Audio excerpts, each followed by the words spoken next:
If I do a rapid quiz on the Greenfield GCCs that came to India in 2025, which is the question that you're likely to get right? Hi, and welcome to XFino's GCC Talent Podcast. And today I thought is a good time to do a quick recap of the Greenfield GCCs that came to India in 2025. So let's hit it right away. Which is the city which got the maximum number of GCCs, that is Greenfield GCCs, in 2025?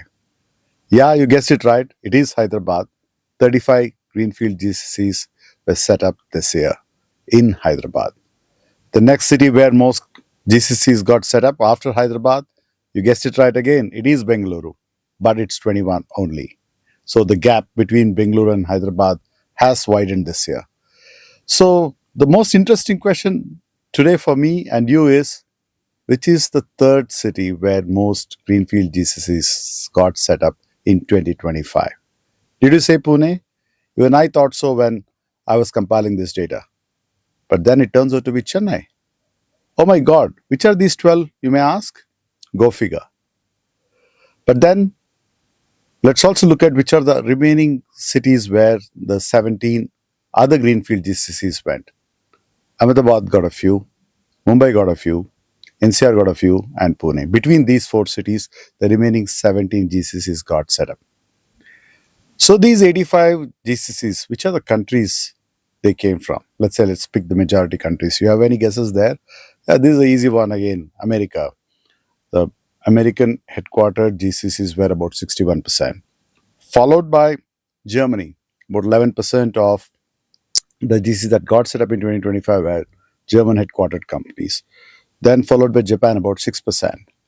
And remaining 22% from many other countries put together. So that's the country of origin. No surprises there as far as the top country is concerned, right?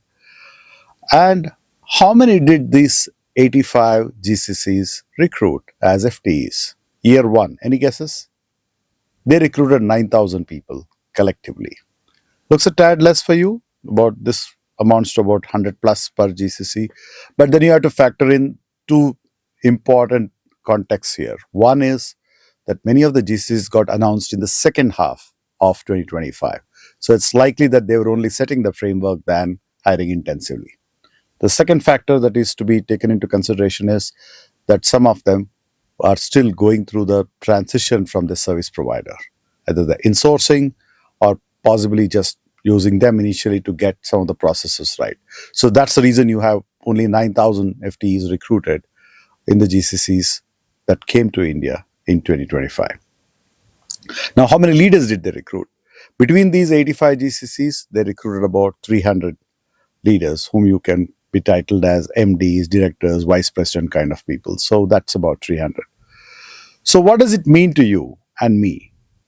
So if you look at the past track record, even with all the AI noise that we are hearing, GCCs still come to India to access talent. And in their peak of hiring, that is year two, after year one, the framework has got set. On an average, the GCCs hires about 250 to 300 FTEs. So if you go by that calculation, in 2026, GCCs, the Greenfield GCCs in India, are likely to hire between 20 to 25,000 FTEs. So that's one number. How about leadership? So on an average, if each one of them hire about 10 and they've already hired about, let's say, 300 of them, another 500 leadership roles are up for grabs amongst the Greenfield GCCs. So if you are a service provider or an ecosystem partner to the GCCs, you know what to do next. What am I doing? I'm waiting for the next 100 GCCs which are going to set shop in 2026.